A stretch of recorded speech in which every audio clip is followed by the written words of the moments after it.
You have probably heard of contact tracing through your governor, through the news, as things that need to be implemented before we can go back to normal.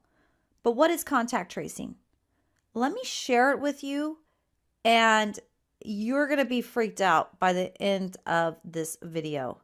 Now, what I did is I was very interested in this. So I went ahead and I got 2 certificates in terms of what it was to become a contact tracer. So I spent about 9 hours. We're going to wrap it up here in about 20 minutes to just give you the highlights of what contact tracing entails and how it's going to affect you, because I guarantee you it will affect you and your family. We talk about saving the lives and the livelihood of the American people and of course, the life of our democracy. So in terms of saving lives, the only way we're going to have rid ourselves of this, as well as open up our economy, is evidence, science-based testing, testing, testing. Testing, just think of the T's: testing, tracing, treatment, and isolation then when necessary, of course, with social distancing. So let's look at the main points. Now, this is if you have COVID-19. You can either be done by test or by symptoms. Now, what our contact tracers know is that you can infect 2 days before and up to 10 days after. And how you can infect people is there's 3 definitions that were given in contact tracing school. One is physical. So you're hugging someone, you are kissing them, high-fiving them. Any physical contact, you could have given it to them. If you're close, within 6 feet for more than 10 minutes, so you're talking to someone and you're within that 6 feet social distancing number, well, you could infect them then. Let's say you're more than 6 feet apart, but for a longer time. At this point, you're thinking movie theaters, airplanes, trains, restaurants. So maybe not direct contact with somebody, but they're in the vicinity of the area for longer than 30 to 40 minutes. Now, what's going to happen is once you get a test that is positive, it goes to a tracer, and that tracer is going to do some research on you, find out a little bit about you, and give you a call.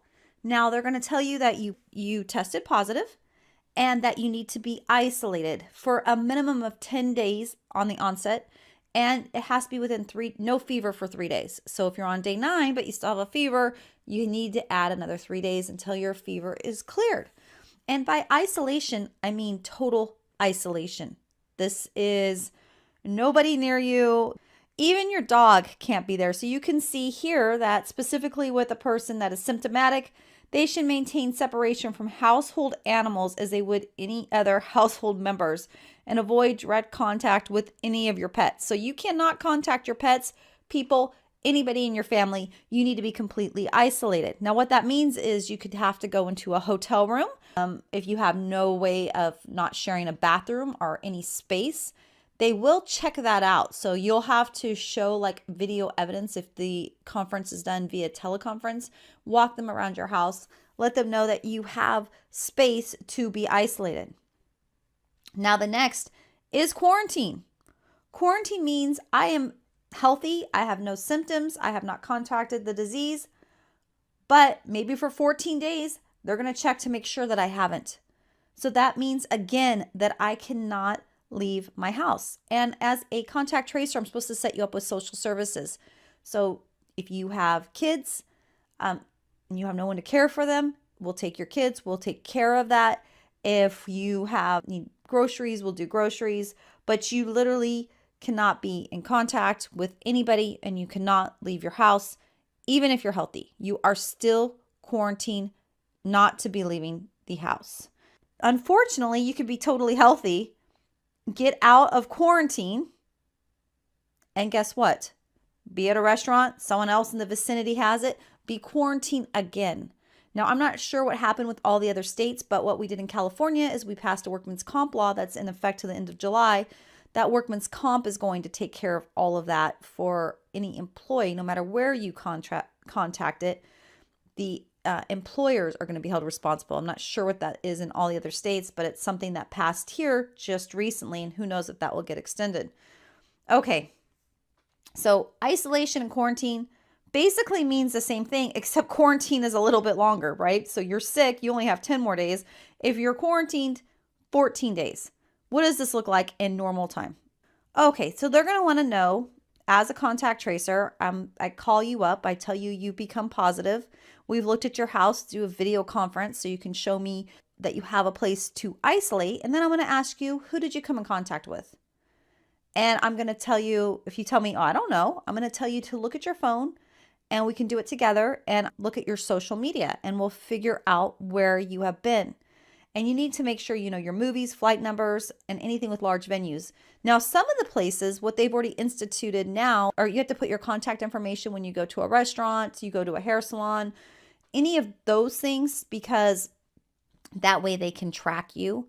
But you would say, I went to this movie or I went to this restaurant. Everybody who's at that restaurant would be contacted then by the contact tracer. So let's say, unfortunately, I got it. Well, guess what? My family would have to be quarantined. And not just for the 10 days, they have to be quarantined for 14 days because it would be also the last time they had contact with me. So on day 4, my test comes back positive.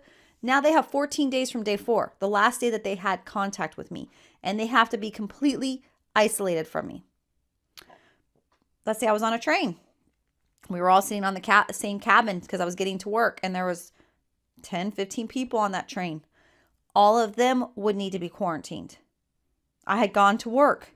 Everybody at work would need to be quarantined. I went to a restaurant after work. All of them would need to be quarantined. Can you see how a disease, when it is already widely spread, this doesn't make sense to quarantine the population in terms of you could get quarantined again and again and again. Even though you're healthy and never sick, you will not be allowed to leave your house. Now, you've been hearing that this is all voluntary. You'll hear it throughout the speeches. I've listened to a lot of governors. I'll put on the Washington governor really quickly so you can hear him say, oh yeah, they'll follow it. But let me show you before I do that a couple of the documents that are out there. This is right on his website. He's already rolled out the plan. And basically you can read this. Request for voluntary quarantine. This is for somebody you're the legal guardian at.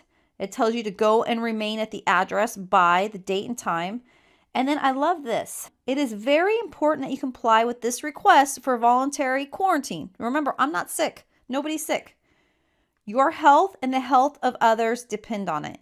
If you do not comply with this request for voluntary quarantine, we may use a detention order enforced by the police to assure your compliance. That's the strangest voluntary request I've ever received. And then this is also on the website. And I've put everything here because obviously go research this stuff yourself. But you can see here, if you use a court order because someone is not following, they have non-compliance, you can be incarcerated and fined up to $2,000 per day. Let me show you the governor. So let me show you how he's spinning it for somebody who does not follow direction. Hi, Governor. When it comes to contact tracing, how are you guys going to handle people or families who want to refuse a test or to isolate if they want to leave their home to get groceries? I know you said they can't do that. How will you make sure they don't? Well, that's why I referred to the family support personnel. We will have attached to the families a family support person who will check in with them to see what they need on a daily basis, see how they're doing, see how they're faring, and help them if they can't get a friend to do their grocery shopping. We will help get them groceries in some fashion. If they need pharmaceuticals to be picked up, we can help make sure that they get their pharmaceuticals. So that's why we want to provide them family support. As far as refusal, it just shouldn't come to that, and it really hasn't. We've had really good success when we've asked people to isolate. They've done so in the real high percentages. So we're happy about that, and we believe that that will continue. So remember, everybody that will be quarantined will be 14 days from the last contact. And there's no minimum times. This could be indefinite. Now you're thinking, there's just no way. Like, what about my privacy? How do I have to share this information? And I can tell you, when I went through the contact tracing classes, they tout that you are doing this contact tracing for the the greater good. You are helping people not spread the disease. It is very important that people have privacy, but when it comes to the greater good, your privacy is null and void. Now, as soon as you get a positive test result, this goes directly to an electronic database. Let me tell you, I took this directly off the training website, that the isolation or quarantine can be mandated and enforced. And there's other health enforcements such as vaccines or requirements to take medicine, because you cannot risk being infected and giving it to others. When you're tested for COVID-19, you might assume that your test result will stay confidential with your doctor and the health department. After all, that's how it usually works with medical information, but we're living in unusual times.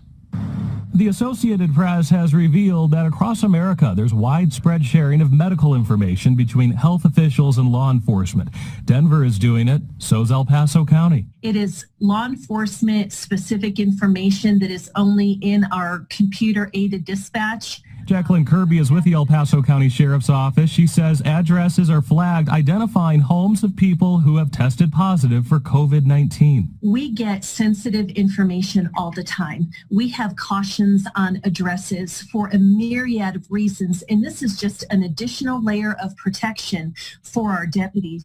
I want to share with you, this is just something in California, that's where I'm located, but you can read here, and I'm assuming that a lot of other states have similar things. This shows that they can, because you can see here, a threat of a communicable disease outbreak or epidemic that threatens the public health, it gives them the rights to do this. Adopt and enforce regulations requiring strict or modified isolations or quarantine for any contagious infections or communicable diseases. It takes measures as necessary to ascertain the nature of disease and prevent its spread.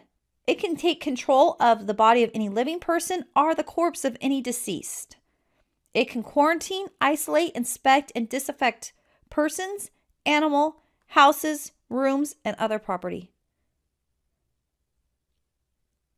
So, based on what we have right now, I don't have any privacy rights.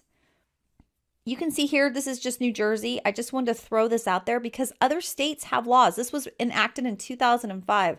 So I suggest you go start researching what is allowed in your state and what rights you have given up when you start looking at a disease that could pose a risk to the health of the population. Let me put it very clearly. You have no constitutional right to endanger the public and spread a disease, even if you disagree. You have no right not to be vaccinated. You have no right not to wear a mask. You have no right to open up your business. Wait, can I stop you? Yeah. No right not to be vaccinated, meaning if they decide you have to be vaccinated, we have to be vaccinated? Absolutely. And if you refuse to be vaccinated, the state has the power to literally take you to a doctor's office and plunge a needle into your arm. If the vaccination Where is that in the Constitution? If the vaccination is designed to prevent the spreading disease. If the vaccination is only to prevent a disease that you will get, for example, if there's a disease that will kill you, you have the right to refuse that, but you have no right to refuse to be vaccinated against a contagious disease. Public health, the police power of the Constitution, gives the state the power to compel that, and there are cases in the United States Supreme Court. So they talked about tools available for contact tracing because they said, in California, we're supposed to have 20,000 contact tracers for our population. They said you might get a lot of these cases. So you might be doing a couple 100, 500,000 a day. How else can we do it? And I thought this was weird, but they talk about China and North Korea. They say China and North Korea have a great system because they have a centralized database. And this database has everybody's phone number and they're given a unique code. And these codes track them through GPS. So as soon as they're in contact or somebody has it, they can send a notice out to everybody and they automatically know that they've been infected. We don't have that in the USA, so it was weird that they brought that up. However, they wanted to share was a great system. They started talking about the USA and that they have smartphone apps and also that businesses should be taking information if somebody comes infected at this point until apps are more widespread. I wanted to share about apps because you've heard they're voluntary. They're voluntary. And right now in the US, there's some apps out there and we'll look at those, but they're about 2% of the people have downloaded them. And they said they need at least 50 to 70% of the population to download it to make apps effective. But how do these apps work? Well, let me share what they're doing in India. So India released an app and they said this is a voluntary app. You do not need to download it. However, get this. In order to go anywhere, you have to have the app. So if you want to get on a plane, you have to show the app that you are not under quarantine or isolation. You want to get into work, you have to show your app. You want to get on a train, you have to show your app. So they said, oh, it's voluntary. They had the most downloads, more than Pokemon Go, because guess what? You couldn't go back to life without downloading the app. Now, I also put here New Zealand's app. What they do is they give you a QR code. You have to scan that QR code to get anywhere. So if you're supposed to be on quarantine or isolated, guess what? You're not getting anywhere because your app doesn't show you're cleared. So that's how they're really able to enforce this without a huge police or military presence, because you just can't go anywhere without the app. You can't get in the grocery store because they're going to have a QR code where you need to scan in. Now, you may be thinking, well, do they even have that in the United States? Well, here's 4 states that already have their app ready to be downloaded. And like I said, they're at about 2% right now. But you might have noticed this on your iPhone the other day. This showed a software update. And if you didn't see it, you might have already got the automatic update. But basically it says this allows COVID-19 contact tracing apps to work. And you may not even have known it. It was a very quick little update, but it has already come to the United States. Recently, Google and Apple just gave out some information. I thought this was great. Here's the website at the bottom. Obviously, I want you to do your own research, but you can kind of see here how it works, that you can see that you're close to somebody and you get a notification that, uh-oh, you need to be quarantined. You were too close. Someone had it. And then listen to this. In this second phase in the coming months, this is really interesting because it talks about that they're going to use Bluetooth in the first phase, but without requiring an app to be installed. If a match is detected, the user will be notified. And if the user has not already downloaded an official public health authority app, they will be prompted to download an official app and advised on next steps. You're not going to have a choice. They're telling you it's voluntary at this point, but so was social distancing, and then we got locked down in our house. So it is not voluntary. This is happening and you need to be aware. So I suggest this is a great document. Pull up this COVID-19 document that Apple and Google gave out. It really talks about all the different things that are going to happen because of the app. And it is scary. Just to kind of share with you the different states. If you think your state is exempt because of, it might be a red state versus a blue state, every state is doing this. Okay, so I would suggest checking out this bill, HR 6666. And basically, there's $100 billion that they're asking for 2020 and additional years for subsequent fiscal year financing for 2021 and beyond. So if you think this isn't happening and you think they're not investing a lot of money in it, they are. They're trying to get $100 billion to track and trace us and keep us quarantined. How do you think they're going to allow you to get back into society without being quarantined and isolated again and again and again, especially as disease spreads or we do more testing and we realize that maybe there's a lot of people out there that have it that just don't show symptoms, but they'll need to be isolated. You'll see that there's 120 antibody tests. In general, these tests are not reliable for the individuals to act based on the results. So basically, they're saying even if you had antibodies at the coronavirus, it's still unknown if that protects you from getting sick again. There's probably only one way that you're going to be able to get out of your house, and that's going to be vaccinated. So just watch out for that, because that is really becoming a hot topic of the vaccination, and that might be the only way that you're going to be released out of this tracking and tracing in terms of being allowed to go into stores. I wanted to share this last video with you, and I thought it was interesting. I'll put it that way and end with that video. But start thinking about this tracking and tracing and really, what's the purpose? It makes sense if something was small and the outbreak was small and they could actually track and trace it. But at this point, it's so widespread. What is the value? With that, Jack Windsor, WMFD TV, Mansfield. Governor, I'm the last question, and my question is for you. And it's going to be a very sensitive question, and I'm going to do my best to be intentional so that it's not misrepresented. Today, it sounds as if we're pivoting from COVID to larger social issues like housing, education, and transportation. I know in past pressers we've learned about Dr. Paul Farmer and Partners in Health working with us on contact tracing. Looking at the Partners in Health website, contact tracing seems to be part of a larger social agenda for Partners in Health.